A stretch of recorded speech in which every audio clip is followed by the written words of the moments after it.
En el otoño de 1982, un sargento de inteligencia de señales del ejército de Estados Unidos pidió prestado el perro de un vecino, pasó frente al consulado soviético en Berlín Occidental y dejó caer una carta por la ranura del buzón.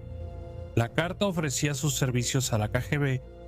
Esa noche cruzó a Berlín Oriental y regresó unas horas después como un espía reclutado. Había caído como un regalo en el regazo del aparato de inteligencia soviético. Durante 6 años entregó cientos de materiales clasificados a sus contactos, gran parte de ellos saqueados de la Montaña del Diablo, la enorme instalación de inteligencia de señales de la NSA en el centro de la Europa de la Guerra Fría. El daño que infligió a Estados Unidos y la OTAN fue tan grave que amenazó con cambiar por completo el equilibrio de poder en caso de una guerra total. Pero no podía durar. Los cazadores de infiltrados pronto seguirían su pista. Esta es la historia de James Hall, el espía de la Montaña del Diablo.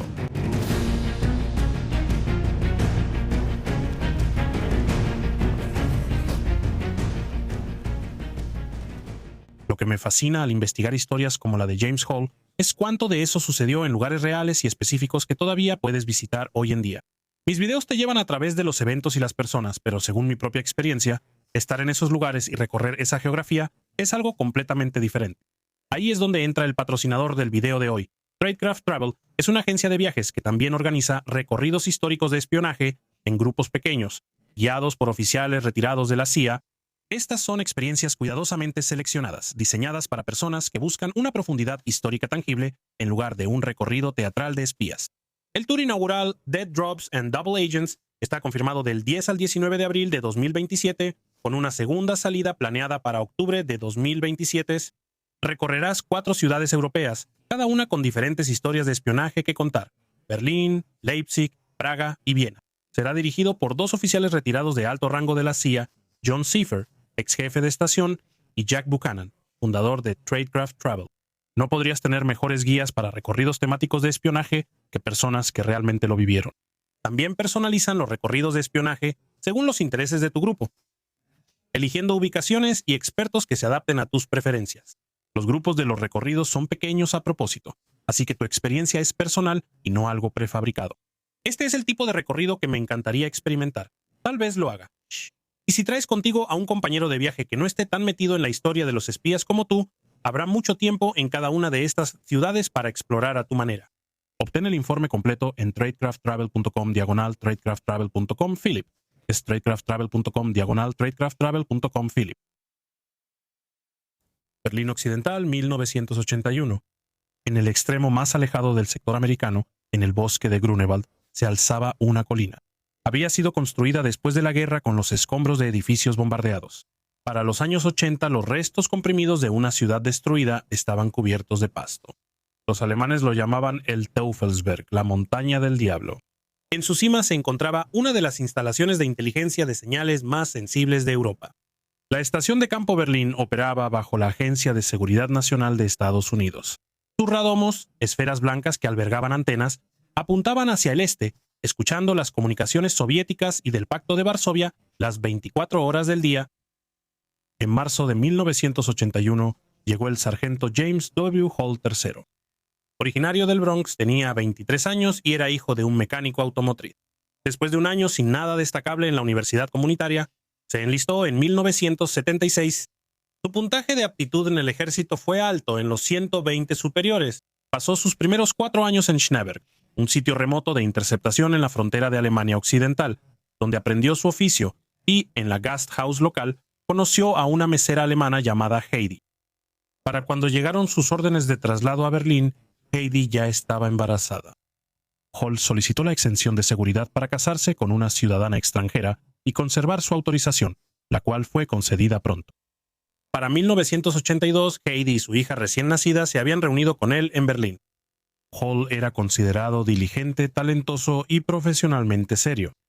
Su autorización de seguridad le permitía acceder a todas las puertas de la estación de Campo Berlín. También asistía a las reuniones periódicas de intercambio de información en Berlín, donde las distintas unidades estadounidenses de recolección de inteligencia compartían información entre agencias. Como analista de inteligencia de señales, el trabajo de Hall era interpretar las comunicaciones enemigas interceptadas. Sentado en una consola durante horas al día con sus audífonos puestos, Monitoreaba las transmisiones de radio soviéticas y del Pacto de Varsovia. Identificaba las unidades militares por sus firmas electrónicas y analizaba los patrones del tráfico de comunicaciones para construir un panorama de los movimientos e intenciones del enemigo. Lo que registraba alimentaba los informes de inteligencia que eventualmente llegarían a los comandantes y responsables de la toma de decisiones muy por encima de su rango salarial. También, en 1982 estaba bastante quebrado. El problema era tan serio que un agente de contrainteligencia lo visitó para hablar sobre sus dificultades financieras y cómo podían manejarse. Hall fue cooperativo, explicando que sus padres lo estaban ayudando hasta que pudiera mantenerse por sí mismo. El problema aparentemente resuelto, el asunto se cerró. Pero para ese momento James Hall ya estaba planeando su traición. Tenía 25 años, tenía a su esposa y a su hijo a su cargo, y estaba harto de esperar las cosas que quería en la vida. Así que se ofreció a sacar a pasear al perro de su vecino. El consulado soviético estaba en el distrito Grunewald de Berlín Occidental. Llevando al perro a dar un paseo por la tarde, Yal dejó caer una carta en el buzón mientras pasaba. En la carta dijo que era analista de inteligencia de señales en la estación de campo de Berlín y que podría ser de alguna utilidad. Propuso una reunión esa misma noche en un restaurante muy conocido de Berlín Occidental. Dijo que llevaría un suéter rojo con una franja negra. Los soviéticos respondieron rápidamente, enviando a un hombre esa misma noche que se acercó a Hall en el restaurante. Le dijeron que necesitaban reunirse en otro lugar, en algún sitio más seguro. Así que Hall lo siguió al metro deteniéndose en Friedrichstraße, el punto de control de Berlín Oriental. Desde ahí, lo llevaron a una casa de seguridad cerca del complejo soviético en el distrito de Karlshorst. Los oficiales de la KGB entonces lo interrogaron a fondo. Sus respuestas y su disposición para cruzar al este fueron suficientes para convencerlos de que era genuino. Para cuando regresó a Berlín Occidental esa noche, ya era una fuente reclutada por la KGB. Le entregaron un grueso fajo de billetes de $100 y le dijeron que habría muchos más de dónde vinieron esos si cumplía con lo prometido. James Hall regresó a trabajar ese lunes por la mañana como si nada hubiera pasado. Solo 3 semanas después, aún siendo un topo recién reclutado por la KGB, James Hall estaba en un taller de reparación de autos en el complejo militar estadounidense en Berlín Occidental, hablando con Hüseyin Yildirim, un mecánico de origen turco que administraba el lugar. Al estar cerca de los barracones de Andrew, los soldados estadounidenses eran sus clientes habituales. Y no era casualidad que Yildirim estuviera ahí.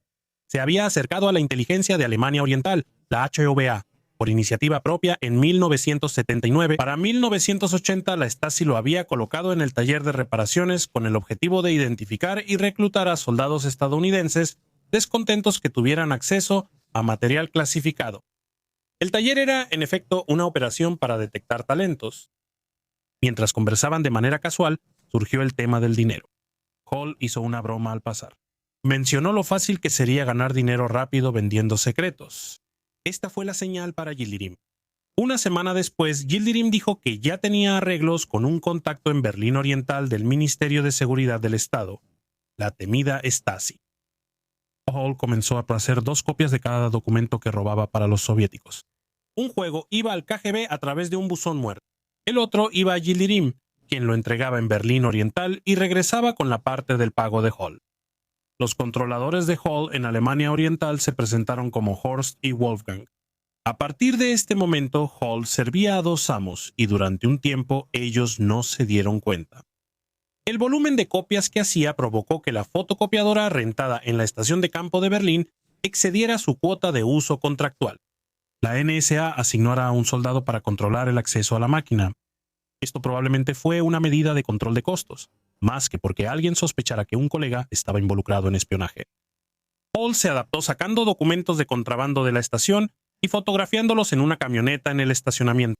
De los 4 años que pasó en la estación de campo de Berlín, Hall pasó 3 de ellos alimentando al KGB y a la Stasi con un flujo constante de material. Les contó todo sobre los métodos de recopilación de inteligencia de señales de Estados Unidos. Explicó cómo Estados Unidos podía identificar a las unidades militares soviéticas y del Pacto de Varsovia y sus movimientos por las firmas electrónicas de sus emisiones de radio. Describió exactamente lo que los estadounidenses podían escuchar, cómo lo escuchaban y cómo podían entender lo que significaba. El sistema que hacía esto posible se llamaba Trojan, la red de adquisición de objetivos del ejército de Estados Unidos, que mapeaba esas firmas electromagnéticas para rastrear y atacar a las fuerzas del Pacto de Varsovia en tiempo real si era necesario. Era la respuesta tecnológica a la superioridad numérica soviética en Europa. Pero una vez que YAL entregó sus especificaciones, los comandantes soviéticos alteraron sus frecuencias y cambiaron sus patrones de maniobra. La red quedó ciega a partir de ese momento. En lo que respecta a la Stasi, habían encontrado una mina de oro. Mientras su fuente fuera cuidadosa, podía seguir y seguir. En 1984, Hall asistió a una reunión secreta en Berlín, donde un analista de la misión de enlace militar presentó fotografías tomadas dentro de un almacén de tanques soviéticos T-64B en las afueras de Berlín. Las imágenes en primer plano fueron tomadas por un oficial de recorridos que había penetrado en la instalación. Hall entregó una copia del informe de inteligencia a Moscú, alertando a los soviéticos de que su seguridad en el almacén era débil. El 24 de marzo de 1985, el mayor del ejército de los Estados Unidos, Arturo D. Nicholson, fue abatido y asesinado por un centinela soviético mientras intentaba un reconocimiento similar en un almacén de tanques soviético en Ludwigsburg. Hall se dio cuenta de que pudo haber tenido parte en la muerte de Nicholson. Se deprimió. Sin embargo, logró reprimir cualquier sentimiento negativo que tuviera y continuó con su espionaje. Su trabajo era demasiado lucrativo como para dejarlo. En el verano de 1985, el oficial de caso soviético de Hall lo citó en un hotel en Viena. Moscú había descubierto la doble jugada. A Hall se le ordenó cortar todo contacto con Yildirim y Berlín Oriental. Él se disculpó y dijo que haría lo que se le indicó. Yildirim también había volado a Viena. Tan pronto como el agente soviético se fue, Hall contactó al hombre al que llamaban el Turco y, rompiendo su promesa, entregó el mismo material que acababa de venderle a la KGB. Luego, en cambio, cortó lazos con los soviéticos. Desde mediados de 1985, Hall trabajó exclusivamente para los alemanes del Este. Prefería sus métodos. Hall sentía que los soviéticos imponían procedimientos engorrosos y que consumían mucho tiempo para las comunicaciones e intercambios. La contravigilancia y los buzones muertos no eran su estilo. Prefería las reuniones en persona y los intercambios que tenía con Yildirim. A finales de 1985, la estancia de Hall en Berlín llegó a su fin y fue transferido a Estados Unidos para una nueva asignación en Fort Monmouth, Nueva Jersey. Durante este periodo, prácticamente quedó inactivo como espía, ya que no podía justificar ausentarse de sus deberes para hacer el viaje de 3 horas de ida y vuelta a Nueva York para atender los buzones muertos del KGB. Estaba ansioso por regresar, lo cual hizo en 1986, cuando fue enviado al batallón de inteligencia militar que apoyaba al Quinto Cuerpo en Frankfurt. Esta era la principal formación de combate del ejército de los Estados Unidos en Europa Central, responsable de defender la ruta más probable de un ataque terrestre soviético a través del corredor de Fulda hacia Alemania Occidental. Su cuartel general albergaba algunos de los planes de guerra más sensibles en el teatro europeo. Desde la perspectiva de Hall, esto fue una ganancia inesperada. Su nuevo puesto le dio acceso a la planificación operativa de la guerra, incluyendo lo que la OTAN realmente haría si los soviéticos atacaban. Regularmente usaba sus fines de semana para volver a entrar a escondidas en Berlín Occidental para reunirse con sus enlaces. Yildirim compró una fotocopiadora Canon y la instaló en un departamento financiado por Alemania Oriental cerca de la sede. Hall rentó el departamento con el pretexto de usarlo para ducharse después de sus carreras diarias a la hora del almuerzo. Llevaba documentos robados allí y los copiaba para Yildirim. Entre el material que entregó estaba el plan de guerra del Quinto Cuerpo, el plan completo para las fuerzas estadounidenses y de la OTAN en Europa Central. Lo que James Hall no sabía era que otro infiltrado dentro de la inteligencia estadounidense estaba vendiendo el mismo material a Hungría. Clyde Conrad, con base en Bad Kreuznach con la 8ª División de Infantería, vendió los planes de guerra casi al mismo tiempo que Hall. Dos espías operando de manera independiente pero proporcionando la misma información son muy útiles para una agencia, ya que sirve para confirmar su veracidad. Uno de los programas que Hall comprometió él solo en Frankfurt fue Canopy Wing. Aprovechaba una vulnerabilidad en las comunicaciones de mando y control soviéticas, una capacidad que la inteligencia estadounidense había tardado años en desarrollar. Esta era una capacidad que habría permitido a la OTAN en los primeros minutos de una guerra bloquear las órdenes de lanzamiento nuclear soviéticas y enviar órdenes falsas a sus fuerzas. Una vez que el material de Hall llegó a Berlín Oriental, los ingenieros soviéticos corrigieron la vulnerabilidad. Un programa valorado en cientos de millones de dólares fue neutralizado. El volumen de material que Hall estaba vendiendo se volvió tan grande que Markus Wolf, quien dirigía la rama de inteligencia extranjera de la Stasi, comenzó a recibir quejas de los analistas de Alemania Oriental que decían que no podían mantenerse al día con todo. En enero de 1988, Hall salió de Alemania hacia Estados Unidos para entrenar como oficial técnico. Fue nombrado en junio. Sus registros de permisos, tanto para el fin de semana de Martin Luther King en enero como para el fin de semana del 4 de julio, mostraban que estaba en Estados Unidos.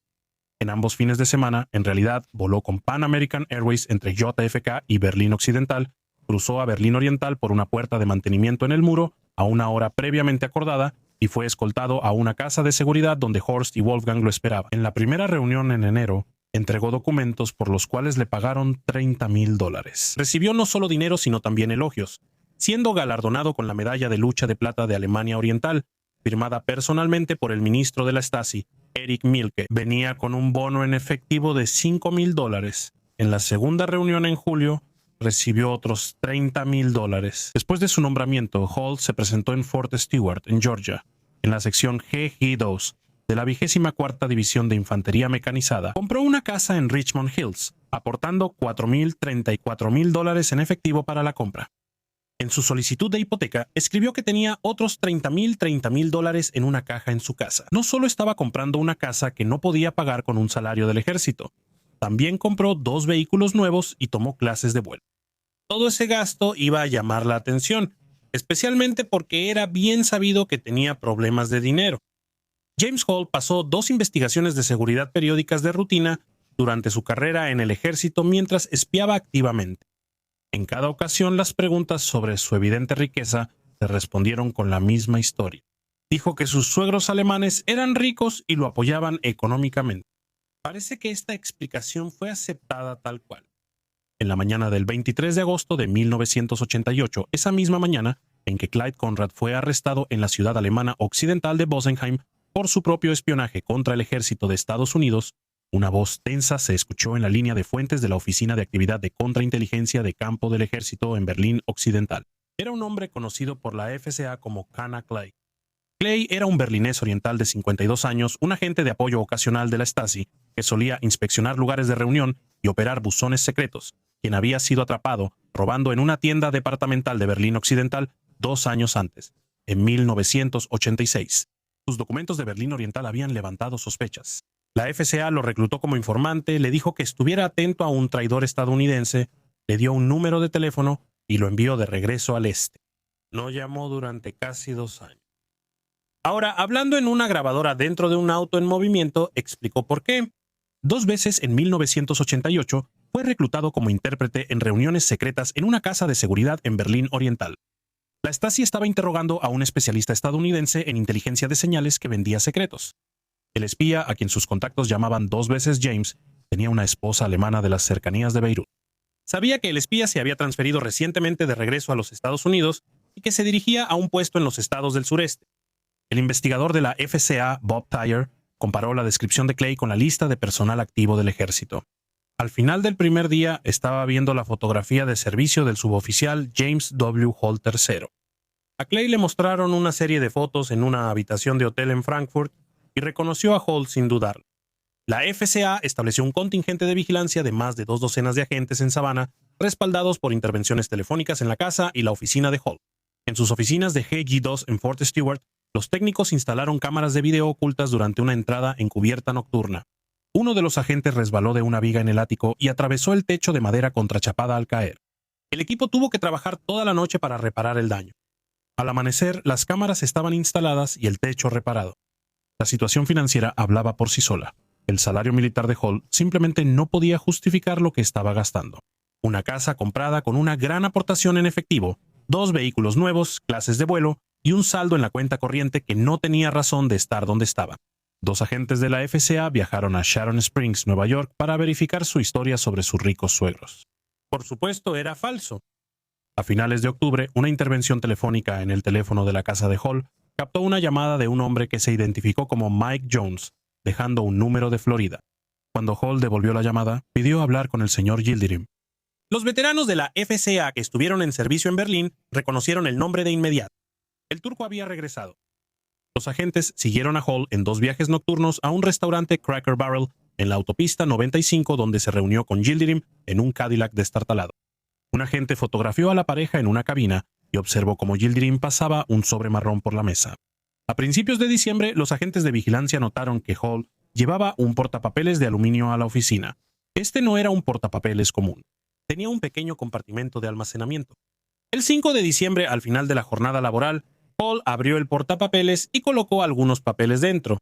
Hall cerró su caja fuerte con llave y se fue, dejando el portapapeles allí. Al día siguiente se lo llevó a casa. Las cámaras ocultas habían captado todo. Los investigadores también revisaron sus movimientos pasados mientras estaba de permiso. Los registros de Pan American Airways confirmaron sus viajes a Berlín Occidental cuando se suponía que debía estar en Estados Unidos de permiso, junto con una serie de viajes entre Viena, Frankfurt y Berlín. Cada uno, concluyeron los investigadores, marcaba una entrega de documentos. Era hora de atrapar a su espía. Antes de que Hall pudiera ser arrestado, el informante Kana Clay tenía que ser extraído de Alemania Oriental por su propia seguridad.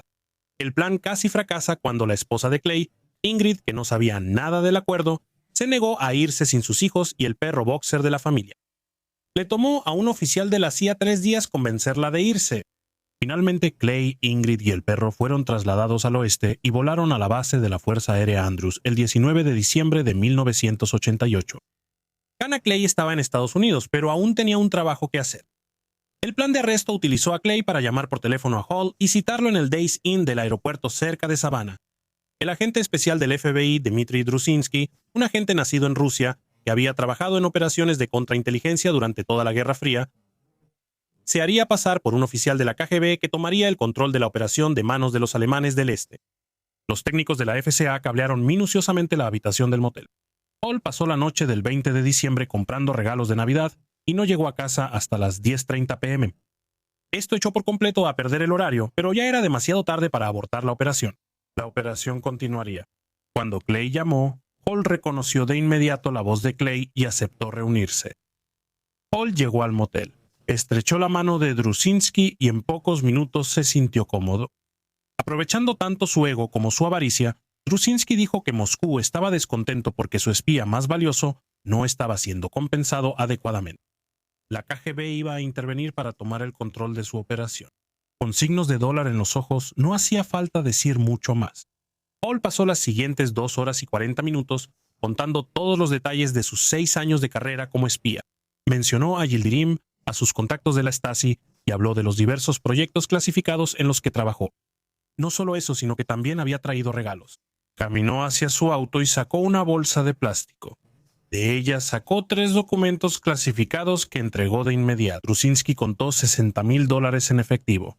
Era mucho dinero, pero sabían que no se separarían de él por mucho tiempo.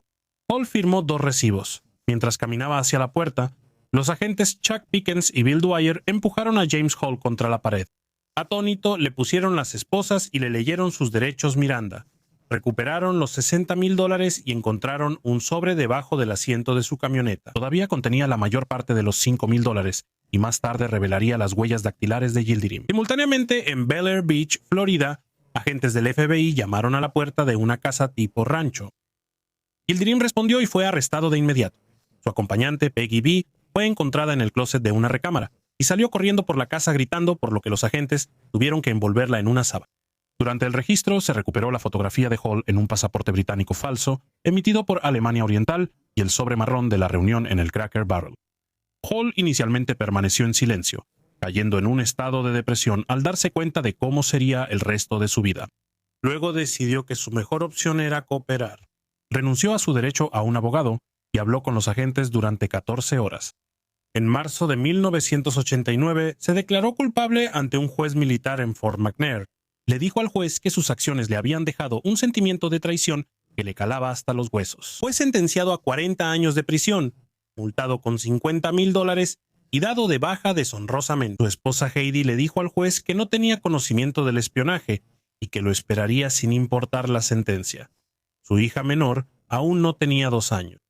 Yildirim fue juzgado por separado y condenado después de un juicio de 2 días en el que la fiscalía llamó a 32 testigos y la defensa no llamó a ninguno. Fue sentenciado a cadena perpetua. En 2003 fue liberado como parte de un intercambio secreto de prisioneros con Turquía, con la condición de que cumpliera el resto de su condena en una prisión turca. El gobierno turco lo liberó de inmediato por razones humanitarias. Durante las sesiones informativas posteriores a la condena en Fort Meade, los analistas de la FCA y la NSA reconstruyeron 6 años de daños. Hall creía que había realizado entre 30 y 60 entregas de documentos a lo largo de los años, con pagos totales de al menos $300,000. Una evaluación aproximada de la NSA estimó que el daño total que Hall causó a la inteligencia estadounidense fue de $3,000 millones. James Hall pasó los siguientes 22 años en la prisión militar de Leavenworth y fue liberado en septiembre de 2011. Después de la caída del muro de Berlín, la revista alemana Quick obtuvo documentos de archivos de la Stasi confiscados, incluyendo una evaluación del mayor general Mankin, director de la unidad de la Stasi responsable de la inteligencia de señales enemigas. Mankin describió el material de Hall como algunas de las directivas de inteligencia de señales estadounidenses más importantes que jamás habían recibido. Después de la reunificación, Alemania devolvió unas 13,000 páginas de documentos que Hall había vendido. Y eso era solo lo que había sobrevivido a las jornadas de trituración de la Stasi. En 2014, un periodista de Der Spiegel localizó a Hall en un restaurante de parada de camiones donde trabajaba bajo una nueva identidad reparando maquinaria agrícola. Tenía el cabello canoso, era robusto y nervioso. Cuando le preguntaron si se arrepentía, Hall dijo que no había nada que pudiera hacer o decir para remediar lo que había hecho. La estación de campo de Berlín fue abandonada en 1992. Hoy es un lugar para eventos donde artistas urbanos muestran su trabajo. Los radomos siguen ahí, pero ahora están vacíos, sin apuntar a nada.